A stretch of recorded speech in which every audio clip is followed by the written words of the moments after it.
আসসালামু আলাইকুম। মৌলানা সাহেব কেমন আছেন? ওয়ালাইকুম আসসালাম রহমতুল্লাহি ওয়া বারাকাতুহু। এই তো আলহামদুলিল্লাহ ভালো আছি। রহিম ভাই তুমি কেমন আছো? আর সকাল সকালে কোথায় যাইতেছো? এই তো যাইতেছিলাম ধান ক্ষেত দেখার জন্য। যে রোদ পড়ছে মৌলানা সাহেব, এই রোদের মধ্যে ধানও তো ঠিক মতো হইতেছে না। হ্যাঁ মৌলানা সাহেব, আপনার সাথে একটা কথা শেয়ার করতে চাই। আচ্ছা, বৃষ্টি কেন হইতেছে না আল্লাহ জানে। এরকম হইতেছে কি? কোনো বছর তো এরকম হয় না। এই বছরটা এত গরমে এত উত্তপ্ত কেন? তাহলে শুনবেন রহিম ভাই, আর শুনলে রাগ করবেন না তো, যে গরম কিসের জন্য, এত রোদ কেন, বৃষ্টি হইতেছে না কেন? আপনি যদি শুনেন তাহলে আমি বলি। তাহলে বলেন মৌলানা সাহেব, আমি রাগ করবো না, কারণ এগুলো তো জানার দরকার আছে। আমি যেটা না জানি সেটা তো আমার আমার শিক্ষা নেওয়ার দরকার আছে। আপনার কাছ থেকে আমি শিখলাম। তাহলে বলেন যে কি কারণে এত রোদ, বৃষ্টি হইতেছে না? তাহলে শুনেন রহিম ভাই, এই যে ধরেন আপনার জমিন কয় বিঘা আছে বলেন তো? আমি কৃষক মানুষ, আমার আর কি জায়গা জমিন থাকবো? আমার বাবা আমার জন্য 1 বিঘা জমি রেখে গেছিল, এইটুকুই। তাছাড়া আমার বেশি কিছু নাই।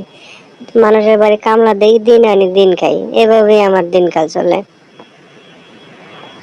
এই যে রহিম ভাই বললেন, আপনি আপনার কাছে 1 বিঘা জমিন আছে এবং আপনি কৃষক মানুষ, আপনি দিন মজুর, দিন আনেন দিন খান। কামলা দিতে হলে ঠিক মতো খাওয়া দাওয়া হয়, না হলে খাওয়া দাওয়া হয় না। এই জন্য আপনার জন্য জাকাত খরচ না। কারণ আপনার কাছে 7.5 ভরি স্বর্ণ এবং 52.5 তোলা রূপা, এর সম পরিমাণ আপনার জায়গা জমিনও নাই এবং আপনার টাকা পয়সাও নাই। এই জন্য আপনার জন্য জাকাত খরচ না। কারণ ইসলাম আমাদের উপরে কোনো বোঝা চাপায় দেয় নাই, জোর জুলুম করে নাই।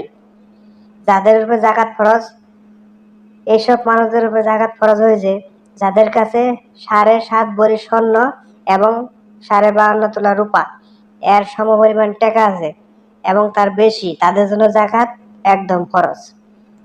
দেখা গেল এই মানুষগুলা কি করে, ঠিক মতো জাকাত আদায় করে না। তারা গরিবের প্রতি অত্যাচার করে, জুলুম করে, নির্যাতন করে, মানুষকে মানুষ বলে মনে করে না। এই জন্য আল্লাহ তাআলা মাঝে মধ্যে আযাব দেয়। দেখা গেল মনে করেন সমাজের ভিতরে অশ্লীলতা, ব্যয়ামরা যখন ছড়িয়ে পড়ে, দেখা গেল ছোটরা বড়দেরকে সম্মান করে না, বড়রা ছোটদেরকে স্নেহ করে না। এসব কারণে দেখা গেল অনেক আযাব দেয় আল্লাহ তাআলা। আযাব দিয়ে আমাদেরকে বুঝিয়ে দেয়। সেই জন্য সবাইকে সতর্ক থাকা লাগবে, 5 ওয়াক্ত নামাজ পড়া লাগবো, কোরআন আইন অনুযায়ী জীবনযাপন করা লাগবে। বলেছেন মন্না সাহেব, আজকে আপনার কাছ থেকে শুনলাম। আমি তো অত কিছু বুঝি না, আমি মূর্খ সুরক্ষ মানুষ, কৃষক মানুষ, এই তো। যাই হোক, আজকে আপনি বললেন, আপনার কাছে অনেক কিছু শিখলাম, ভালো লাগলো। আচ্ছা, তাহলে থাকেন মৌলানা সাহেব, আসি। আসসালামু আলাইকুম। আমি আমার খেতে যাই কাজের উদ্দেশ্যে।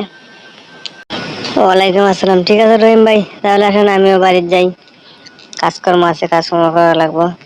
নামাজটা ঠিক মতো আদায় করেন। ঠিক আছে রহিম ভাই, ভালো থাকেন।